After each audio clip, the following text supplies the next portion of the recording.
ಯೋಗ ಯೋಗ್ಯತೆ ಇದ್ದವರು ಸಮಾಜದಲ್ಲಿ ಅನೇಕರು ಸಾಧಕರಾಗಿ ಗುರುತಿಸಿಕೊಳ್ತಾರೆ. ಯೋಗ ಯೋಗ್ಯತೆ ಜೊತೆಗೆ ಪರಿಶ್ರಮ ಇದ್ರೆ ಉನ್ನತ ಸ್ಥಾನವನ್ನು ಅಲಂಕರಿಸ್ತಾರೆ. ಆದ್ರೆ ಆ ಉನ್ನತ ಸ್ಥಾನವನ್ನ ಅಲಂಕರಿಸುವುದಕ್ಕೆ ಒಂದು ಜವಾಬ್ದಾರಿ ಇರಬೇಕಾಗತ್ತೆ. ಅಷ್ಟೇ ಅಲ್ಲ, ಅದನ್ನು ನಿಭಾಯಿಸೋದು ಮತ್ತೊಂದು ದೊಡ್ಡ ಜವಾಬ್ದಾರಿ, ಜೊತೆಗೆ ಸವಾಲು ಕೂಡ. ಅಂತಹ ಉನ್ನತ ಸ್ಥಾನವನ್ನ, ಇಡೀ ಶಕ್ತಿ ಸೌಧಕ್ಕೆ ಅಧಿಪತಿಯಾಗುವಂತಹ ಉನ್ನತ ಸ್ಥಾನವನ್ನ ಅಲಂಕರಿಸಿ ಅದ್ಭುತವಾಗಿ ಅದನ್ನು ನಿಭಾಯಿಸ್ತಾ ಇರುವಂತಹ ವಿಶೇಷ ವ್ಯಕ್ತಿ ಇವತ್ತಿನ ಗ್ಯಾರಂಟಿ ನ್ಯೂಸ್ನ ಖಾಸ್ ಬಾತ್ನಲ್ಲಿ ನಮ್ಮ ಜೊತೆಗೆ ಇದ್ದಾರೆ. ಉಳ್ಳಾಲ ತೋಟ ಖಾದರ್ ಅವರು. ನಿಮ್ಗೆಲ್ರೂ ಗೊತ್ತಿರುವಂತಹ ಯುಟಿ ಖಾದರ್ ಅವರು ನಮ್ಮ ಜೊತೆಗಿದ್ದಾರೆ. ಸರ್, ಕಾರ್ಯಕ್ರಮಕ್ಕೆ ಸ್ವಾಗತ ನಿಮಗೆ. ನಮಸ್ಕಾರ. ಇದೊಂದು ವಿಶೇಷ ಕಾರ್ಯಕ್ರಮ, ಹೇಳಿ ಕೇಳಿ ಖಾಸ್ ಬಾತ್ ಅಂತ. ಸೊ ನಾವು ವಿಶೇಷ ಮಾತುಕತೆಗೆ ಅಂತಾನೆ ಮೀಸಲಿಟ್ಟಿರುವಂತಹ ವೇದಿಕೆ ಇದು. ಹಾಗಾಗಿ ನಿಮ್ಮ ನಾನೀಗ ರಾಜಕೀಯ ವ್ಯಕ್ತಿಯಾಗಿ ಇಲ್ಲಿ ನೋಡ್ತಾ ಇಲ್ಲ, ಅಥವಾ ನೀವು ರಾಜಕೀಯ ವ್ಯಕ್ತಿಯಾಗಿ ನನ್ನ ಹತ್ರ ಮಾತಾಡೋದು ಬೇಡ ಇವಾಗ. ಸೊ ನಾವು ಆರಾಮಾಗಿ ಮಾತಾಡೋಣ. ವಿಷಯ ಏನಂತಂದ್ರೆ, ಯುಟಿ ಖಾದರ್ ಅವರು ವಿಧಾನಸೌಧದಲ್ಲಿ ನಾವೆಲ್ಲ ನೋಡಿರ್ತೀವಿ, ಟಿವಿಗಳಲ್ಲಿ ನೋಡಿರ್ತೀವಿ, ಏನೇನೋ ಸ್ಟೇಟ್ಮೆಂಟ್ಗಳಲ್ಲಿ ನಾವು ನೋಡಿರ್ತೀವಿ, ಯೂಟ್ಯೂಬಲ್ಲಿ ಆಗಲಿ ಸೋಷಿಯಲ್ ಮೀಡಿಯಾಗಳಲ್ಲಿ ನೋಡಿರ್ತೀವಿ. ಆದರೆ ಯುಟಿ ಖಾದರ್ ಅವರ ಹಿಂದಿನ ಇಮೇಜ್ ಅಂದರೆ ಒಂದು ಪರ್ಸ್ನಾಲಿಟಿ ಇರುತ್ತೆ. ಒಬ್ಬ ವ್ಯಕ್ತಿಯಾಗಿ, ಒಬ್ಬ ತಂದೆಯಾಗಿ, ಒಬ್ಬ ಗಂಡನಾಗಿ, ಒಬ್ಬ ಸಮಾಜದಲ್ಲಿ ಒಂದು ಸಾಮಾನ್ಯ ವ್ಯಕ್ತಿಯಾಗಿ ಕೂಡ ನಿಮ್ಮನ್ನು ನೀವು ಗುರುತಿಸಿಕೊಂಡಿರಬಹುದು ಹಿಂದೆಲ್ಲ, ಈ ಫೀಲ್ಡಿಗೆ ಬರೋಕ್ಕಿಂತ ಮುಂಚೆ.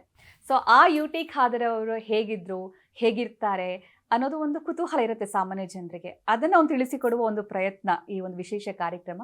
ಹಾಗಾಗಿ ನಿಮ್ಮ ಮಾತುಕತೆ ಇವಾಗ ಏನಿದೆ, ಇದು ರಾಜಕೀಯದ ಹೊರತಾಗಿ ಇದ್ರೆ ತುಂಬ ಚೆನ್ನಾಗಿ ಬರುತ್ತೆ ಅಂತ ಅಂದ್ಕೊಳ್ತೀನಿ. ಮೊದಲನೇದಾಗಿ ಕಾರ್ಯಕ್ರಮಕ್ಕೆ ಸ್ವಾಗತ. ಹಾಗೆ ಯುಟಿ ಖಾದರ್ ಅನ್ನುವಂಥ ಹೆಸರು ನೆನಪಾದ ತಕ್ಷಣ ಮಂಗಳೂರು ಕನೆಕ್ಟ್ ಆಗುತ್ತೆ, ಉಳ್ಳಾಲ ಕನೆಕ್ಟ್ ಆಗುತ್ತೆ. ಸ್ಪೀಕರ್ ಆಗಿ ತಾವು ಅದ್ಭುತವಾಗಿ ಹುದ್ದೆಯನ್ನು ನಿಭಾಯಿಸ್ತಾ ಇದ್ದೀರಾ. ಸ್ಪೀಕರ್ ಆಗಿದ್ದು ಕೂಡ ಒಂದು ಅಚಾನಕ್ಕಾಗಿ, ಅನಿರೀಕ್ಷಿತವಾಗಿ ಅಂತ ಅನ್ಸುತ್ತೆ. ಅದ್ರ ಬಗ್ಗೆ ಮೊದಲನೇದಾಗಿ ಮಾತು ಶುರು ಮಾಡೋಣ ಅಂತ. ಇಲ್ಲ, ಯಾವುದೇ ಒಂದು ಹುದ್ದೆ ಕೂಡ ಅನಿರೀಕ್ಷಿತವಾಗಿಯೇ ಬರ್ತದೆ. ಇದನ್ನು ಸಕಾರಾತ್ಮಕ ಸ್ವೀಕರಿಸೋ ಮನೋಭಾವ ಮತ್ತೆಲ್ಲದು ಕೂಡ ಇರಬೇಕು. ಸೊ ಇದು ನನಗೆ ಸಡನ್ ಆಗಿ ಒಂದು ದಿವಸ ಮುಂಚೆ ಕರೆದು ಹೇಳಿದಾಗ ನಾನು ಇಲ್ಲ ಅಂತ ಹೇಳಿಲ್ಲ. ಇಲ್ಲ, ಪಕ್ಷ ಹೇಳ್ತಾ ಇದೆ, ಒಂದು ಸವಾಲಾಗಿ ಸ್ವೀಕರಿಸ್ತೇನೆ. ಮತ್ತು ಮಂತ್ರಿ ಯಾವಾಗಲೂ ಆಗ್ಬೋದು, ಸ್ಪೀಕರ್ ಯಾವಾಗಲೂ ಕೂಡ ಆಗ್ಲಿಕ್ಕೆ ಆಗುದಿಲ್ಲ. ಮಂತ್ರಿ ಆಗ್ತೀರಿ ಅಂತಾನೆ ಸುದ್ದಿ ಓಡಾಡ್ತಾ ಇತ್ತು, ಆದ್ರೆ ಅನಿರೀಕ್ಷಿತವಾಗಿ ಸ್ಪೀಕರ್ ಅಂತ ಏನೋ ಸುದ್ದಿ ಬಂತು ನಮ್ಗೆಲ್ಲ. ಹೌದು, ಹಾಗೆ ಸಂತೋಷವಾಗಿದ್ದೇನೆ. ಖಂಡಿತವಾಗ್ಲೂ ಕೂಡ ಅದ್ಭುತವಾಗಿ ನಿಭಾಯಿಸ್ತಾ ಇದ್ದೀನಿ. ನಾನು ಆಗ್ಲೇ ಹೇಳಿದ ಹಾಗೆ, ಯಾಕಂದ್ರೆ ಅಷ್ಟೊಂದು ಚಾಲೆಂಜಿಂಗ್ ಪೊಸಿಷನ್ ಅದು. ಎಂತ ಘಟಾನುಘಟಿ ನಾಯಕರನ್ನ ಕಂಟ್ರೋಲ್ ಮಾಡಬೇಕಾದಂತಹ ಒಂದು ಸೀಟ್ ಆಗಿರುತ್ತೆ ಅದು. ಸೊ ಅದು ಹೇಗಿರುತ್ತೆ ಸರ್ ಆ ಎಕ್ಸ್ಪೀರಿಯನ್ಸ್? ಯಾಕಂದರೆ ನಿಮಗಿಂತ ದೊಡ್ಡವರು ಜಗದೀಶ್ ಶೆಟ್ಟರ್ ಅವರಾಗಿರಬಹುದು, SM ಕೃಷ್ಣ ಅವರಾಗಿರ್ಬೋದು, ಕಾಗೋಡು ತಿಮ್ಮಪ್ಪನವರಾಗಿರಬಹುದು, ಎಲ್ಲ ನಿಮಗಿಂತ ದೊಡ್ಡವರು ಆ ಸ್ಥಾನವನ್ನು ಅಲಂಕರಿಸಿರೋರು. ಆಮೇಲೆ ಸಮುದಾಯದ ವಿಚಾರದಲ್ಲೂ ಕೂಡ ಮೊದಲ ವ್ಯಕ್ತಿ ತಾವು ಆ ಸ್ಥಾನವನ್ನು ಅಲಂಕರಿಸಿರೋರು. ಸೊ ಆ ಒಂದು ಫೀಲಿಂಗ್ ಹೆಂಗಿತ್ತು? ನನಗೆ ಬಹುಶಃ ಸ್ಪೀಕರ್ ಆಗಿ ನನ್ನನ್ನು ಘೋಷಣೆ ಮಾಡಿದಾಗ ಮತ್ತು ಅದು ಜವಾಬ್ದಾರಿ ವಹಿಸ್ಕೊಳ್ಬೇಕಂತ ಹೇಳಿದಾಗ ನಾನೇ ವಿಚಾರ ಹೇಳಿದ್ದೆ. ನನಗೇನು ತೊಂದರೆ ಇಲ್ಲ ಸ್ವೀಕರಿಸೋದ್ರಲ್ಲಿ. ಒಂದೇ ಅಂಶ ಏನು, ನಾವು ಸಣ್ಣದಿಂದಲೂ ಕೂಡ ಹಿರಿಯರ ಮುಂದೆ ಮಾತಾಡೋದಿಲ್ಲ. ನಮ್ಮ ತಪ್ಪಿಲ್ಲದಿದ್ದರೂ ಕೂಡ ಹಿರಿಯರು ನಮಗೆ ಜೋರು ಮಾಡಿದ್ರು ಕೂಡ ನಾವು ಸಮರ್ಥಿಸಿ ಹೋಗುವುದಿಲ್ಲ, ಸುಮ್ಮನೆ ಇರ್ತಿದ್ದೆವು. ನಮ್ಮ ಮನೆಯಲ್ಲಿ ನಮ್ಮ ತಂದೆ ಹತ್ರ ಮಾತಾಡಬೇಕಾದ್ರೆ ನಾವು ಸ್ಕ್ರೀನ್ನ ಹಿಂದೆ ನಿಂತು ತಾಯಿ ಇನ್ಫ್ಲುಯೆನ್ಸ್ ಮುಖಾಂತರ ಮಾತಾಡ್ತಿದ್ದೆವು ಏನು ಬೇಕಾದಲ್ಲಿ. ಆಗ ನಾನು ಕೇಳಿದೆ, ನಾವು ಈ ರೀತಿ ಬೆಳೆದು ಬಂದವರು, ಈಗ ಅಲ್ಲಿ ಕೂತ್ಕೊಂಡು ನನಗೆ ದೊಡ್ಡವರಿಗೆಲ್ಲ ನೀವು ಸುಮ್ಮನೆ ಕೂತ್ಕೊಳ್ಳಿ, ನೀವು ಸುಮ್ಮನೆ ಇದ್ದೇ ಒಂದು ನನಗೊಂದು ಕಷ್ಟದ ಪರಿಸ್ಥಿತಿ. ಎರಡನೇದು, ನಾನು ಸಣ್ಣದಿಂದಲೂ ಕೂಡ ಸಕ್ರಿಯವಾಗಿ ಸ್ಟೂಡೆಂಟ್ ವಿಂಗಲ್ಲಿ, ಸಣ್ಣದಿಂದಲೇ ಯೂತ್ ವಿಂಗಲ್ಲಿ, NSV ಅಲ್ಲಿ, ಯೂತ್ ಕಾಂಗ್ರೆಸ್ಸಲ್ಲಿ, ಸೇವಾದಳದಲ್ಲಿ ಸಂಪೂರ್ಣವಾಗಿ ಒಂದು ತೊಡಗಿಸಿಕೊಂಡು ಶಾಸಕನಾದ ನಂತರ ರಾಜಕೀಯವಾಗಿ ಫುಲ್ ಟೈಮ್ ಇದ್ದೆ. ವಾರಕ್ಕೊಂದು ಪ್ರೆಸ್ ಕಾನ್ಫರೆನ್ಸ್ ಮಾಡ್ತಾ ಇದ್ದೆ.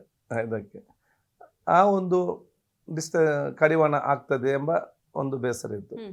ಅದಕ್ಕಿಲ್ಲ, ಹೈಕಮಾಂಡ್ ಚರ್ಚೆ ಮಾಡಿದಾಗ ಹೇಳಿದ್ರು, ಇಲ್ಲ ಅದನ್ನು ನಡೀತದೆ, ತೊಂದರೆ ಇಲ್ಲ, ಇದರಲ್ಲಿ ಯು ಕ್ಯಾನ್ ಮ್ಯಾನೇಜ್ ಆ್ಯಂಡ್ ನಮಗೆ ವಿಶ್ವಾಸ ಇದೆ ಯು ಕ್ಯಾನ್ ಮ್ಯಾನೇಜ್ ಅಂತೇಳಿ, ಅದಕ್ಕಾಗಿ ನಿಮ್ಮನ್ನು ಆಯ್ಕೆ ಮಾಡಿದ್ದೇವೆ ಅಂತ ಎಗ್ರೀಡ್. ಅದಕ್ಕಾಗಿ ದೇವರು ಕೊಟ್ಟಂಥ ಅವಕಾಶ ಎನಿಸಿ ಮತ್ತೆ ದೇವರೇ ಮುಂದುವರಿಸ್ತಾನೆ ಅದು ಕೆಲಸವನ್ನು ಕೂಡ. ಅದೇ ರೀತಿಯಲ್ಲಿ ಕೂಡ ಇವತ್ತು ಆಗ್ತಾ ಬಂದಿದೆ. ಖಂಡಿತವಾಗ್ಲೂ ರಾಜಕೀಯದ ಮಾಸ್ಟರ್ ಮೈಂಡ್ಗಳಿಗೆಲ್ಲ ಹೆಡ್ ಮಾಸ್ಟರ್ ನೀವು ಇವಾಗ. ಅದು ಒಂದೊಂದ್ಸತಿ ಆ ಗಲಾಟೆ ಎಲ್ಲ ಆದಾಗ ಅಥವಾ ತುಂಬ ಗದ್ದಲ ಆದಾಗ ಸಾಕಷ್ಟು ಅಲ್ಲಿ ಹೈ ಡ್ರಾಮಾ ಆಗುತ್ತೆ ಸದನದ ಬಾವಿ ಒಳಗಡೆ. ಆ ಟೈಮಲ್ಲಿ ಕಂಟ್ರೋಲ್ ಮಾಡೋವಾಗ ಸಾಕಪ್ಪ ಸಾಕಿ ಫಂಕ್ಷನ್ ಸಾವಾಸ ಅಂತ ಆ ಥರ ಏನಾದರೂ ಅನ್ಸಿದ್ದಿದೆಯಾ? ಚಾಲೆಂಜಿಂಗ್ ಆಗಿ ಬಂದಿದೆಯಾ? ಇಲ್ಲ, ಹಾಗೇನು ಅನಿಸಿಲ್ಲ. ನೋಡಿ, protest is the beauty of Indian democracy. ಪ್ರತಿಭಟನೆಗಳೆಲ್ಲ ಅದು ಪ್ರಜಾಪ್ರಭುತ್ವ ಸೌಂದರ್ಯ, ಅದು ಸಕಾರಾತ್ಮಕವಾಗಿರ್ಬೇಕಂತ ಇಲ್ಲಿ ನನ್ನ ಯಾವಾಗಲೂ ಉದ್ದೇಶ ಇರ್ತದೆ. ಅದಕ್ಕಾಗಿ ನಾನು ಬಹುಶಃ ಬಾವಿಗೆ ಬೀಳಲಿಕ್ಕೆ ಅವಕಾಶ ಕೊಡೋದಿಲ್ಲ, ಮತ್ತು ಬಂದು ಹೊರಗೆ ಹೋಗ್ಲಿಕ್ಕೆ ಆಗೋದಿಲ್ಲ ಅಲ್ಲ. ಅದಕ್ಕೆ ಇವರು ಬಾವಿಗೆ ಬರ್ತಾರಂತ ಗೊತ್ತಾಗುವಾಗ ಮುಂದಕ್ಕೆ ಹಾಕಿ ಇಬ್ಬರು ಚೇಂಬರ್ ಕರೆಸಿ ಮಾತುಕತೆ ನಡೆಸಿ ಮತ್ತೆ ಮುಂದುವರಿಸಬೇಕು.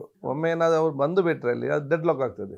ಇವರ ಗೌರವ ಪ್ರಶ್ನೆ, ಹೊರಗೆ ಹೋಗ್ಲಿಕ್ಕೆ ಏನಾದ್ರು ಪರಿಹಾರ ಕೊಡಬೇಕು. ಆದ ಕಾರಣ ಆ ವ್ಯವಸ್ಥೆಗೆ ಕಡಿಮೆ ಅವಕಾಶ ಕೊಡುವಂಥದ್ದು. ಮತ್ತು ಎಲ್ಲರೂ ಕೂಡ ಕೂತ್ಕೊಂಡಾದ ಇದೇ ಬಗೆಹರಿಸ್ತಾರೆ.